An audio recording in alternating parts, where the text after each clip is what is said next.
దేవాపూర్లో ఆసియాలోనే అతిపెద్ద సిమెంట్ కర్మాగారాలలో ఒకటైన ఓరియంట్ కర్మాగారం ఏర్పడి 4 దశాబ్దాలు గడుస్తున్నా భూ నిర్వాసితులైన ఆదివాసులకు అన్యాయమే జరిగింది. నేటికి ఓరియంట్ ఆధీనంలో 100 ఎకరాల ఆదివాసుల భూములు ఉన్నాయని రెవెన్యూ సర్వే శాఖ తేల్చిన పరిహారము పర్మనెంట్ ఉద్యోగాలు అందని వైనం.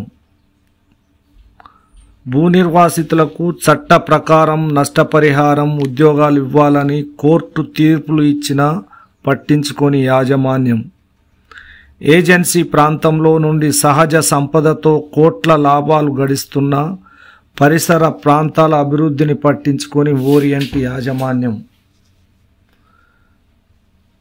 సున్నపురాయి గని లీజు ప్రజాభిప్రాయ సందర్భంగా ఏజెన్సీ ప్రాంతంలో ఏర్పడ్డ ఓరియంట్ సిమెంట్ కర్మాగార చరిత్ర 4 దశాబ్దాలుగా భూ నిర్వాసితులైన ఆదివాసులకు జరుగుతున్న అన్యాయాలపై మండల ప్రజా గొంతుక ఎస్సీవీ న్యూస్ అందిస్తున్న ప్రత్యేక కథనాలు.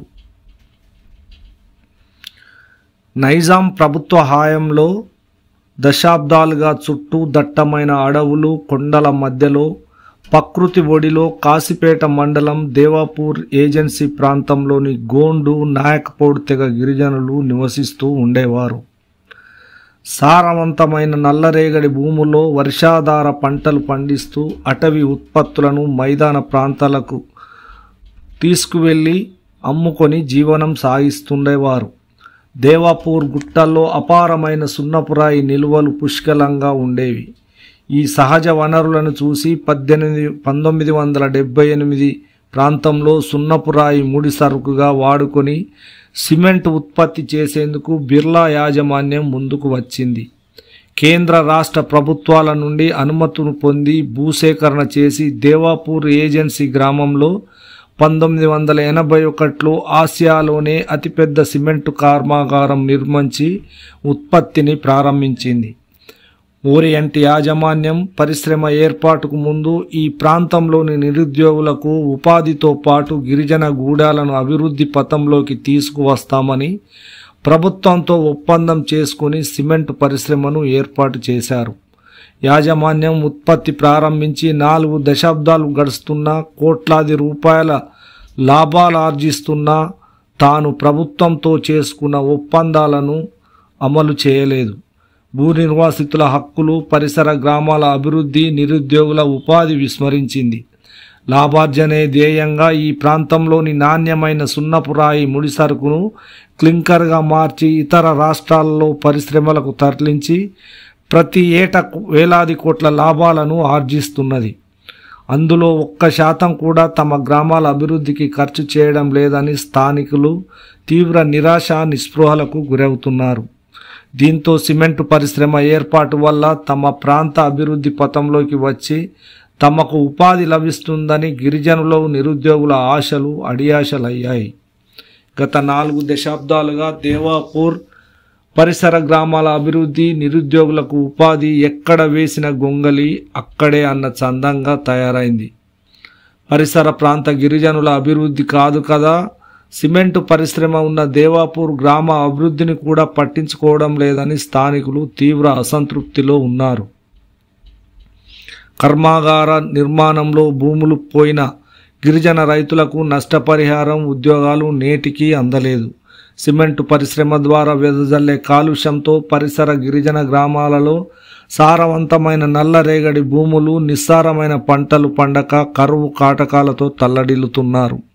సిమెంటు దుమ్ము ధూళిని పీల్చి అస్తమా, కిడ్నీ, క్షయవ్యాధులతో గిరిజనులు బాధపడుతున్నారు. వారికి కనీస వైద్య సదుపాయాలు కూడా కల్పించడం లేదు.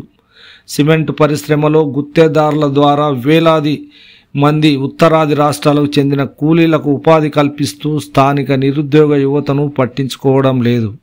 కర్మాగార నిర్మాణ సమయంలో చేసుకున్న ఒప్పందం ప్రకారం భూ నిర్వాసితులకు నష్టపరిహారం, ఉద్యోగాలు ఇవ్వాలని, పరిసర గ్రామాల అభివృద్ధి పట్టించుకోవాలని గత 4 దశాబ్దాలుగా గిరిజనులు ఉద్యమిస్తూనే ఉన్నారు. తమకు న్యాయం కావాలని కోర్టుల చుట్టూ తిరిగి వారికి అనుకూలంగా తీర్పులు వచ్చినా వాటిని అమలు చేయడంలో ఓరియంట్ యాజమాన్యం తీవ్ర నిర్లక్ష్యం చేస్తుందని గిరిజనులు తీవ్ర అసంతృప్తిని వ్యక్తం చేస్తున్నారు. దేవాపూర్ ప్రాంత ఆదివాసుల చరిత్ర గురించి తెలుసుకుందాం. భూమి భుక్తి విముక్తి కోసం ఆదిలాబాద్ జిల్లా జోడెన్ఘట్ అడవు కొండల్లో 1940 ప్రాంతంలో నిజాం ప్రభుత్వానికి వ్యతిరేకంగా గిరిజన పోరాట యోధుడు కొమ్రం భీం తిరుగుబాటు చేశారు. కొమ్రం భీం సాయుధ పోరాటం తెలంగాణలోని నైజాం ప్రభుత్వంతో పాటు దేశంలోని అప్పటి బ్రిటిష్ ప్రభుత్వాన్ని కూడా వణికించింది. కొమ్రం భీం తిరుగుబాటుకు కారణం ఆదిలాబాద్ అటవీ ప్రాంతంలో గిరిజనుల్లో నెలకొన్న అసంతృప్తికి గల కారణాలను తెలుసుకొని వాటిని పరిష్కార మార్గం చూపాలని నైజాం ప్రభుత్వం నిర్ణయించుకుంది. బ్రిటన్కు చెందిన మానవ పరిణామ శాస్త్రవేత్త హేమండ్ డార్ప్ దంపతులను ఆదిలాబాద్ అడవులకు పరిశీలనకు పంపారు. హేమండ్ డార్ప్ దంపతులు ఊట్నూరు సమీపంలోని మార్లావాయి గిరిజన గూడెం కేంద్రంగా ఆదిలాబాద్ జిల్లాలోని అటవీ ప్రాంతాలన్నీ తిరిగి గిరిజనులను సమస్యలను తెలుసుకొని గిరిజనుల అసంతృప్తికి ప్రధాన కారణం భూమి సమస్యని గుర్తించి నైజాం ప్రభుత్వానికి నివేదిక ఇచ్చారు. అడవి తల్లి బిడ్డలైన గిరిజనులకు అటవీ ఆధారమని, అడవిని నరికి పోడు వ్యవసాయం చేసే గిరిజనులకు అటవీ శాఖ అధికారులు అడవి నుండి వెళ్ళగొట్టే ప్రయత్నాలు చేయడం వల్లనే గిరిజనులు తమ జీవన్మరణ సమస్యగా గుర్తించి చేసేది లేక తిరుగుబాటు చేశారని హేమండ్ డార్ప్ దంపతులు తేల్చారు. కాబట్టి అటవీ ప్రాంతంలో నివసించే గిరిజనులను మచ్చిక చేసుకోవాలంటే భూమిని పంపిణీ చేయాలని నైజాం సర్కార్కు హేమండ్ డార్ప్ దంపతులు సూచించారు. వారి సూచనల మేరకే ఆదిలాబాద్ జిల్లా అడవుల్లోని పోడు వ్యవసాయం చేసే నివసించే గిరిజనులకు నైజాం సర్కారు ఒక్కొక్క కుటుంబానికి 15 నుండి 20 ఎకరాల భూములు పట్టాలు ఇచ్చింది. దీనిలో భాగంగానే దేవాపూర్ అటవీ ప్రాంతంలో నివసించే గిరిజనులకు కూడా నైజాం ప్రభుత్వం భూ పంపిణీ చేసింది. దేవాపూర్ పరిసర ప్రాంతంలోని రాంపూర్, జైతుగూడెం, గడ్పూర్, దేవాపూర్, పెద్దగూడ గ్రామాలలో గోండు జాతి గిరిజనులు నివసించేవారు. మద్దిమాడ, దేవాపూర్లో నాయకపోడు గిరిజనులు నివసించేవారు. దేవాపూర్ ప్రాంతంలో సర్వే నెంబర్ 84పై వేలాది ఎకరాల ప్రభుత్వ భూములు ఉండేవి. దేవాపూర్ ప్రాంతంలో అప్పటి రోజుల్లో నివసిస్తున్న 62 గోండు నాయక్పూడ్ తెగ గిరిజన కుటుంబాలకు 960 ఎకరాల భూములను నైజాం సర్కారు పంపించేసింది. ఒక్కొక్క తెగకు 480 ఎకరాల చొప్పున పంపిణీ చేశారు. మద్దిమాడ, దేవాపూర్, నాయకగూడలో నివసించే 32 నాయకపోడు కుటుంబాలకు ఒక్కొక్కరికి 15 ఎకరాల చొప్పున సర్వే నెంబర్ 84/4 నుండి 84/36 వరకు 480 ఎకరాలను పంపిణీ చేశారు. దేవాపూర్, రాంపూర్, పెద్దగూడ గ్రామాలకు చెందిన గోండు తెగ గిరిజనులకు 30 కుటుంబాలకు ఒక్కొక్క కుటుంబానికి 16 ఎకరాల చొప్పున సర్వే నెంబర్ 84/37 నుండి 84/66 వరకు 480 ఎకరాలు పంపిణీ చేసి నైజాం ప్రభుత్వం భూమి హక్కు పత్రాలు ఇచ్చారు. అప్పటి నుండి 1979 వరకు దేవాపూర్ ప్రాంత గిరిజనులు సారవంతమైన నల్లరేగడి భూముల్లో వర్షాధారంగా కంది, పెసర, తెల్లజొన్న, మొక్కజొన్న పంటలు పండించేవారు. వీటితో పాటు సమీపంలోని అటవీ ప్రాంతంలో సీజన్లో దొరికే అటవీ ఉత్పత్తులైన జిగురు, తేనె, ఇప్ప పువ్వు, తునికి పండ్లు సేకరించి వెదురుతో తడకలు, బుట్టలు తయారు చేసి మైదాన ప్రాంతాల సంతలకు తీసుకువెళ్లి విక్రయించి జీవనం సాగించేవారు. నా పేరు శ్రీరామ్ రామదాస్, తండ్రి పేరు బిలోజీ, గ్రామం దేవాపూర్, అచ్చత్రావుగూడెం. మీ తాత 1979లో ఓరియంట్ సిమెంట్ కంపెనీ వారు వచ్చి మా తాత ముత్తాతలతో సహా వారి ద్వారా చర్చలు జరిపి మాకు భూమి పంపిణీ చేయడానికి భూములు ఇస్తే మీకు ఉద్యోగాలు ఊరిని డెవలప్మెంట్ చేస్తా, అన్ని విధాల రోడ్లు, డ్రైనేజీలు, అన్ని విధాల వైద్యం సౌకర్యం అన్నీ కల్పిస్తాం.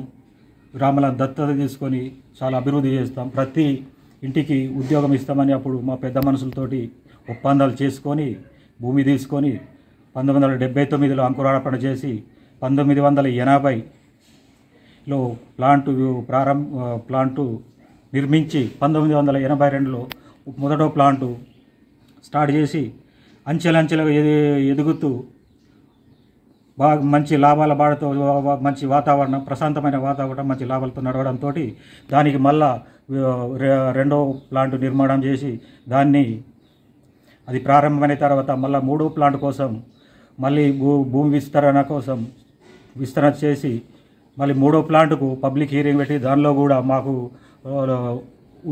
ఉద్యోగాలు కల్పిస్తాము, నిరుద్యోగులు కానీ భూములు పోయిన వాళ్ళకి కానీ విద్య వైద్యంతో పాటు అన్ని విధాల దత్తత తీసుకొని చేస్తామంటే అప్పుడు కూడా మూడో ప్లాంట్ కోసం పబ్లిక్ హీరింగ్లో చెప్పడం జరిగింది. కానీ ఆ హామీలు అట్నే పోయినాయి. తర్వాత పవర్ ప్లాంట్ వచ్చింది. పవర్ ప్లాంట్లో కూడా 90% ఉద్యోగాలు ఇస్తాం, లోకల్ వాళ్ళకు ఉచిత కరెంట్ ఇస్తామని అన్ని విధాలు చెప్పారు. అప్పుడు కూడా పబ్లిక్ హీరింగ్లో ఇచ్చిన హామీలు నెరవేరలేదు. కానీ ఫోర్త్ ప్లాంట్ కోసం ఇంతకుముందు వాళ్ళ ఫోర్త్ ప్లాంట్ విస్తరణ కోసం కూడా పబ్లిక్ హీరింగ్ పెట్టడం జరిగింది. అప్పుడు కూడా హామీలు ఇచ్చారు. అవి కూడా నేటి వరకు అమలు కాలేదు. ఇప్పుడు మళ్ళా 15/2/2024 లీజ్ కోసం మళ్ళీ పబ్లిక్ హీరింగ్ అని గ్రామ పంచాయతీలో పెట్టడం జరిగింది. దానికి మేము ఇప్పటి వరకు ఇచ్చిన హామీలు నెరవేరకపోగా రేపు కూడా మాకు న్యాయం జరుగుతుందని నమ్మకం లేదు. మేము ఇంత ప్లాంట్ విస్తరణ జరిగిన తర్వాత మేము ఉద్యోగాలు ఇయ్యాక గౌరవ హైకోర్టుగాను ఆశ్రయిస్తే గౌరవ హైకోర్టుగా కూడా మాకు బెంచ్ భూములు కోల్పోయిన వారికి ఉద్యోగాలు కల్పించాలి అని కూడా మాకు 2013లో మాకు తీర్పునిచ్చింది. ఆ తీర్పు ద్వారా ఉమ్మడి ఆదిలాబాద్ జిల్లా కలెక్టర్ గారు కూడా మాకు దాని ప్రకారంగా ఉత్తర్వులు ఇవ్వడం జరిగింది. ఇవన్నీ కూడా మేము ప్రతి పబ్లిక్ హీరింగ్లో కూడా మాకు ఇట్లా మాకు ఉద్యోగాలు రావాలని ప్రతి గ్రామ సభలో కూడా చెప్తున్నాం. కానీ అవి నేటికి నెరవేరకపోలేదు. కాబట్టి ఈసారైనా మాకు నెరవేర్చే విధంగా మాకు తగు న్యాయం చేయాలని కోరుచుంటాం. విస్తరణలో మళ్ళా ప్లాంట్ విస్తరణలో భాగంగా భూమి సేకరించిన తర్వాత మేము భూమి కోసం సర్వే చేయించడం జరిగింది. 2012లో సర్వే చేసి సర్వే రిపోర్ట్ను ఆధారంగా సర్వే రిపోర్ట్ తీసుకొని సర్వే రిపోర్టు ఆధారంగానే మేము హైకోర్టుకు వెళ్ళడం జరిగింది. ఆ సర్వే రిపోర్టు ద్వారా మాకు హైకోర్టు కూడా ఉద్యోగాలు ఇవ్వాలని తీర్పు ఇవ్వడం జరిగింది. లేదంటే కంపెనీ వారిని మా భూమి మీ హ్యాండ్ఓవర్లో ఉందంటే వాళ్ళు కూడా మేము తీసుకోలేదు అంటే మేము ఆల్రెడీ అప్లికేషన్ పెట్టి సర్వే రిపోర్టర్ మంచిర్యాల గారి ఆధ్వర్యంలో సర్వే చేయించి ఆ భూమి కూడా కంపెనీ హ్యాండ్ఓవర్లో ఉన్నదని తేలడంతో ఆ భూమి సర్వే రిపోర్ట్లు మాకు ఇచ్చారు. ఆ సర్వే రిపోర్ట్ ప్రకారంగానే హైకోర్టులో అప్పీల్ చేసినాము. హైకోర్టు మాకు వీరికి ఉద్యోగాలు ఇవ్వాలని కూడా మాకు హైకోర్టు తీర్పునిచ్చింది. అందుకోసం దాని ప్రకారంగా మేము కలెక్టర్ గారు కావచ్చు, రెవెన్యూ వాళ్ళని కావచ్చు, అందరినీ సహకరించిన ఇప్పటి వరకు మాకు ఉద్యోగ అవకాశాలు కల్పించలేదు. కావున మాకు దయచేసి ఉద్యోగ అవకాశాలు కల్పించగలరని కోరుతున్నాను. నా పేరు కొమ్ముల బాపు. నేను ఇక్కడ ఆదివాసీ సంఘం నాయకుడిని. గతంలో 1979 కాలంలో మరి ఇక్కడ ఓరియంట్ సిమెంట్ వాళ్ళు ఇక్కడ సున్నపురాయి ఇక్కడ నిల్వలు ఎక్కువ ఉన్నాయని చెప్పి ఇక్కడ సిమెంట్ కంపెనీ ఏర్పాటు చేస్తామని చెప్పి మరి ఆ కాలంలో ఇక్కడ సర్వేలు నిర్వహించి పెద్ద ఎత్తున ఇక్కడ ఏదంటే ఆదివాసీల ప్రాంతము, ఆదివాసీలకు 170 చట్టం ఉన్నది, అనేకమైనటువంటి చట్టాలు ఉన్నాయి. ఆ చట్టాలను కూడా మరి వ్యతిరేకించి ఇక్కడి ఈ ఆదివాసీ ప్రాంతాలకు ఏదైతే మరి అభివృద్ధి పేరుతోటి ఇక్కడి గ్రామాలను నీరు కానీ గ్రామాల రోడ్లు కానీ వైద్యం కానీ విద్య కానీ అన్ని రకాలుగా ఇక్కడి ఆదివాసీ గూడాలను మరి అభివృద్ధి చేస్తామని చెప్పి ఆ చట్టాన్ని కూడా మరి ఉల్లంఘించి ఇక్కడ ఫ్యాక్టరీ నిర్మాణం చేయడం జరిగింది. మరి ఆ ఫ్యాక్టరీ మరి అంచెలంచెలుగా ఇవాళ 4వ ప్లాంటుకు మరి చేరుకోవడం జరిగింది. 1000 కోట్ల లాభాలతోటి అలా నడుస్తూ ఉన్నది. కానీ మరి ఏదైతే ఇక్కడ ఆ రోజు హామీలు ఇచ్చిండ్రో ఆ హామీలను మరి ఉల్లంఘించి ఇక్కడ ఆదివాసీ ప్రాంతాలను ఎలాంటి రోడ్లు కానీ మరి విద్య కానీ ఎలాంటి సౌకర్యాలు మరి అందకుండా ఉన్నాయి. ఈ రోజుకు కూడా మరి ఆనాడు మరి మా ఆదివాసీలు వాళ్ళు వస్తే మరి వాళ్ళను హక్కున చేర్చుకొని ఆదరించి ఇక్కడ మాకు ఎంతో మరి సాయం చేస్తారని నమ్మకం కొద్దీ మరి అక్కడ మా భూములు ఇచ్చినాము.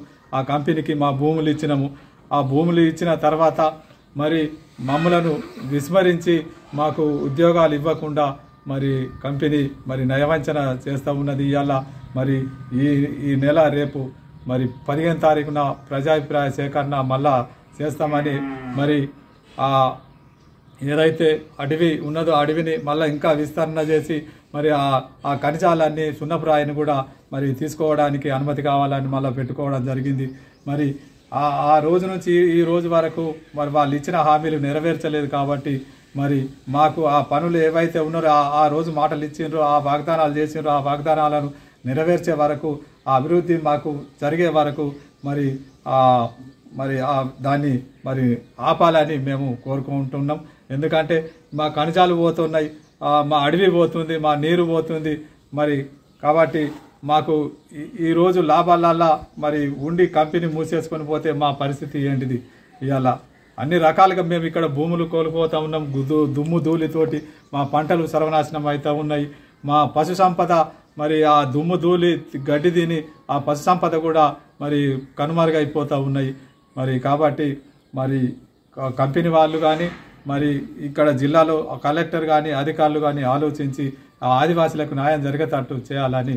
ఈ కంపెనీ 1000 కోట్ల లాభాలతోటి నడుస్తున్నప్పటికీ ఇక దాంట్లో వస్తున్న మరి లాభాల్లో కొంచెం సిఎస్ఆర్ ఫండ్లు మరి ఇక్కడ స్థానిక ఆదివాసీ గూడాలైతేంది, ఇక స్థానికల వాడలైతేంది, ఇక్కడ అభివృద్ధి పనులతోటి మరి రోడ్లు కానీ, డ్రైనేజీలు కానీ, మంచినీటి సౌకర్యం కానీ, విద్యా సౌకర్యాలు కానీ మరి కల్పించవలసిన అవసరం ఉన్నది. కానీ వాళ్ళు ఇక్కడ సిఎస్ఆర్ ఇక్కడ నిధులు ఇక్కడ కేటాయించకుండా ఈ మరి గతంలో ఉన్న ప్రభుత్వం టీఆర్ఎస్ ప్రభుత్వం కానీ ఆ నిధులను వేరే ప్రాంతాలకు తరలించి మరి అక్కడ అభివృద్ధి చేసుకోవడం జరుగుతుంది. ఇక్కడ నిర్వాసితులు మాత్రము ఎట్లున్న గ్రామాలు అట్నే ఉన్నాయి, ఏ రోడ్లు అట్లనే ఉన్నాయి, ఎక్కడ కూడా అభివృద్ధి జరగలేదు. కాబట్టి దాన్ని దృష్టిలో పెట్టుకొని సిఎస్ఆర్ నిధులు ఇక్కడకే కేటాయించి ఈ గ్రామాల అభివృద్ధిని మరి చేయాలని మేము కోరుకుంటున్నాం.